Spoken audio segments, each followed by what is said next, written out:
Hello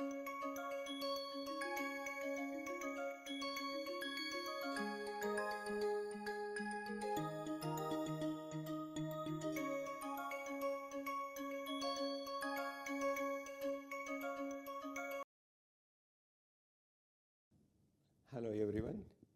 I once again welcome you all to MSB lecture series on interpretive spectroscopy. This is going to be the last lecture on IR spectroscopy. At the end, as I mentioned, I would come up with more examples in each case, but in this lecture let me conclude with few more problems. And what you should remember when we are looking into stretching force constant and its relationship with stretching frequency, the stretching frequency is inversely proportional to the reduced mass, okay, and it is directly proportional to stretching force constant. That you should remember. And also when we are replacing one with other isotope, say H with deuterium or C12C with 13C or O17 with O18, what you should remember is we should assume that the stretching force constant is more or less the same in case of both the bonds. With that one, nu bar is inversely proportional to the square root of mu of that bond. So that we should reduce the mass. So that we should remember. With that one, let us try to make you familiar with this kind of problems by giving another 2 or 3 problems. Let me continue with such problems again. So now I have another problem here. An absorption at 3161 centimeter minus 1 in an IR spectrum is assigned to CH stretching mode. At what wave number will this band appear upon deuteration? So that means if I replace CH with CD, what would happen to the stretching frequency? Presently it is 3161. So again we have to go for the same relationship as I had mentioned. We know that this one equals 2 pi C square root of F over mu. So F is force constant, mu is reduced mass. And then if we are considering now CH, so this is inversely proportional to CH. So now let us calculate the value. In previous problems I took like this one, or we can directly calculate also by considering M1 M2 over M1 plus M2. So this is for CH. So for this one what we will do is we can calculate here, this is 12 carbon 1H and 2D. So here it is 12 into 1 over 12 plus 1.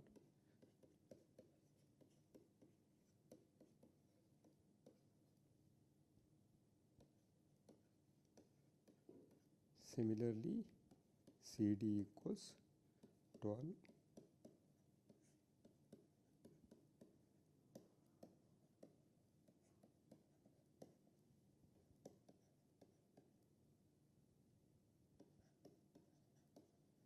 So now we know that the relationship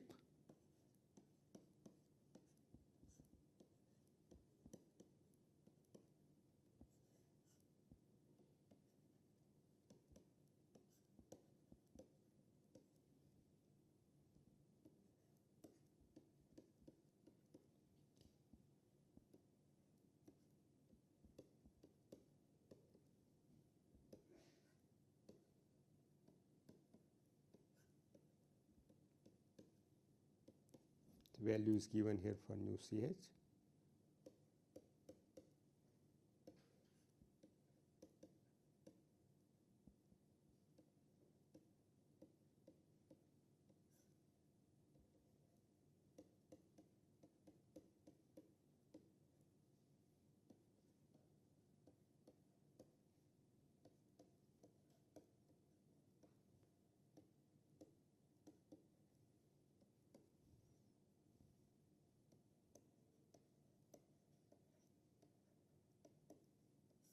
So this is the stretching frequency value for CD in place of CH. That means the band after deuterating the H would appear at 2320 centimeter minus 1. So, this is how you should, I think you have understood now, you should be able to do any such problems without any problem.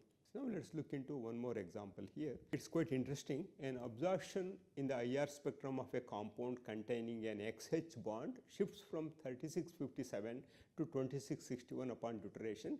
Find out whether X is C or O. So, that means we have a XH bond is there, for which shift is 57 to 2661.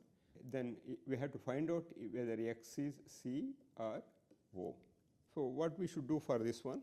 We have to consider in both the cases we have to calculate. For example, let us take nu OH equals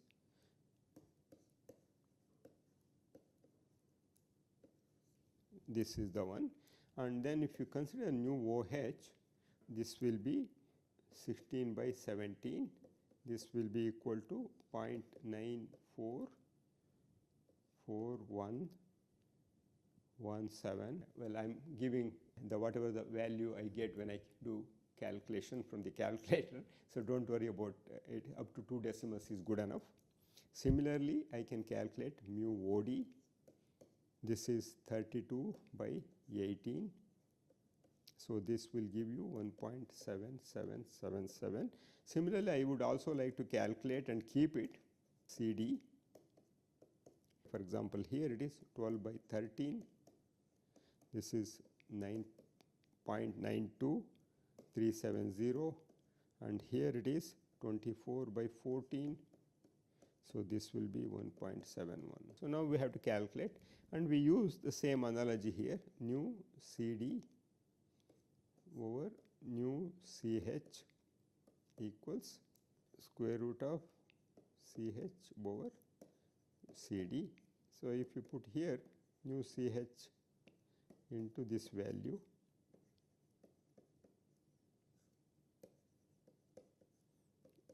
put here 3657, and if you this value if you put it here, CH 0.92307 or 1.71, this will be 3657 into 0.7347. So, this comes around 2687 centimeter minus 1. So, now let us do the same calculation for nu OD.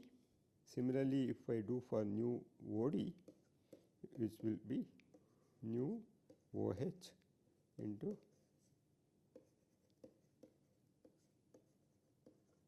OD, and here the value is again same, because we do not know which is the value, into, if you put here the value,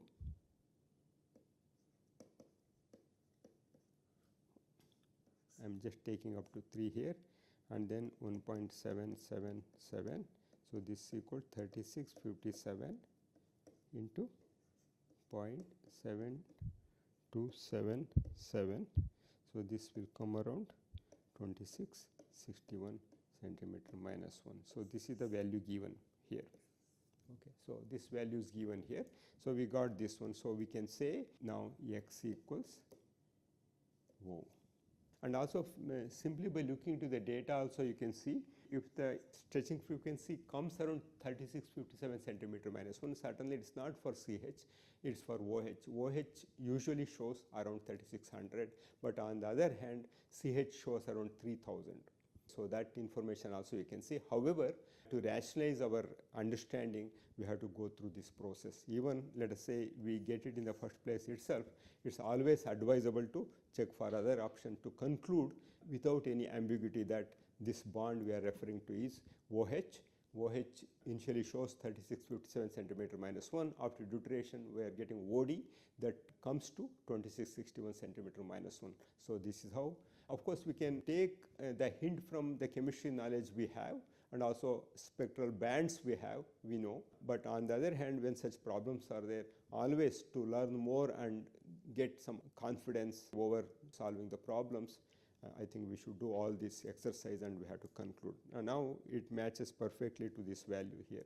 So you can say without any hesitation, X is O, and we are talking about OH bond and its shift to lower frequency upon deuteration. So now let me come to some understanding of CO stretching frequencies here. So here, which of the two isoelectronic compounds, CrCO6 and VCO6 minus, both are 18 electron complexes. It's a D6, 12 electrons from carbon monoxide and 6 electrons from the metal, 18 electron, and here vanadium 3D3,4s2 plus 1 electron, it becomes 6, and again 12 electrons, both are isoelectronic, will have the highest CO stretching frequency. So which one will have the highest stretching frequency? Which of the two chromium compounds? Again, the first question is, among isoelectronic species such as chromium hexacarbonyl and vanadium hexacarbonyl anion, which one would be having higher stretching frequency? And the next question is, if we have two chromium compounds having CrCO4 moiety and two different phosphines, one is triethylphosphine, one is triphenylphosphine, which one will be having lowest stretching frequency and which will have the shorter MC bond? The one which has higher stretching frequency will be having longer MC bond, and which one having lower stretching frequency will be having shorter MC bond, because as more and more CO bond is weakened, metal to carbon bond will be strengthened. This is again about metal to carbon back bonding ability, and the negative charge on vanadium complex results in greater metal d pi. D pi is here T2G, dxy, yz or zx, giving the electrons to pi star of CO compared to the chromium complex. That means compared to chromium, vanadium is a good pi donor. As a result, stretching frequency of CO drops considerably in case of vanadium complex compared to chromium complex. So job is done.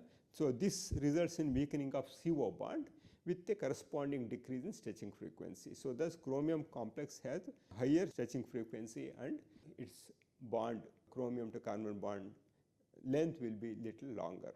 Okay. In case of two phosphines, we have triethylphosphine and triphenylphosphine.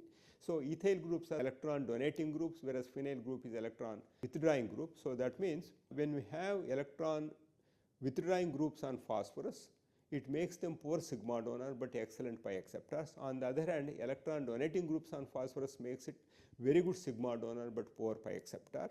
So that means here, so triethylphosphine complex will have greater electron density because triethylphosphine is a good sigma donor, and also relatively it is a weak pi acceptor compared to carbon monoxide.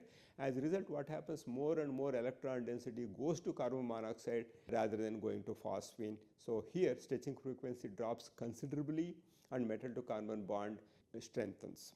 Whereas in case of triphenylphosphine, what happens, it is also a good pi acceptor. As a result, back bonding will be little less compared to what we see in case of chromium compound. So this is how we can analyze. Which of the two iron compounds, FeCO5 and FeCO4PET3, will have the higher nu CO, which will have the longer MC bond? So same analogy you can use here. In case of iron pentacarbonyl, we have 5 carbon monoxide groups are there, and equally electron is distributed. Probably lessening of frequency is less because 5 are there, and CO stretching frequency is little bit higher here, whereas in this case what happens, one carbon monoxide is replaced by another electron pumping group. As a result, now more electron density is there on iron, and also it has to take care by only 4 carbon monoxides. So here the stretching frequency will be less here, and iron to carbon bond is more stronger. So this is how, simply by looking into the nature of the ligands present, we can analyze and we can conclude about the stretching frequency trends among these complexes. So let me look into one more example before I conclude on IR spectroscopy in this lecture. This is again about isotopic labeling or exchanging. The IR spectrum of free carbon monoxide shows an absorption band at 2170 cm-1 assigned to vibrational mode of the molecule. If the sample is enriched in 13C, what change do you expect to see in its IR spectrum? So this is again about exchange. So here earlier we are talking about H with deuterium. Here we are talking about 12C with 13C, and O remains same. So that means basically we have to look into, again, this relationship is inversely proportional to So now let us try to find out a reduced mass, so that here we have to find out 13 CO versus 12 CO. This relationship, if we write, is will be 12 CO. So we have to calculate now mu 12 CO. This is equal to M1 M2 by M1 plus M2. So this is 12 into 16 over 12 plus 16 is 28. So this comes around 6.8571, and similarly if we calculate for 13 CO reduced mass, this will be 13 into 16 by 29. This comes around 7.1724. Now if we apply the same here,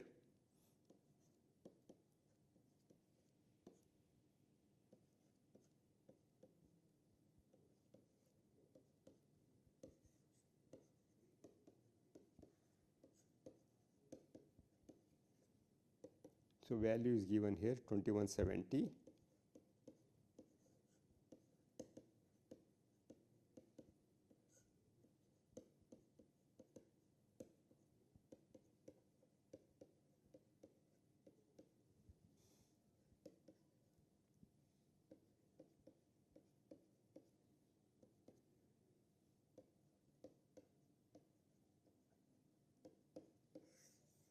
So that means the answer is this one.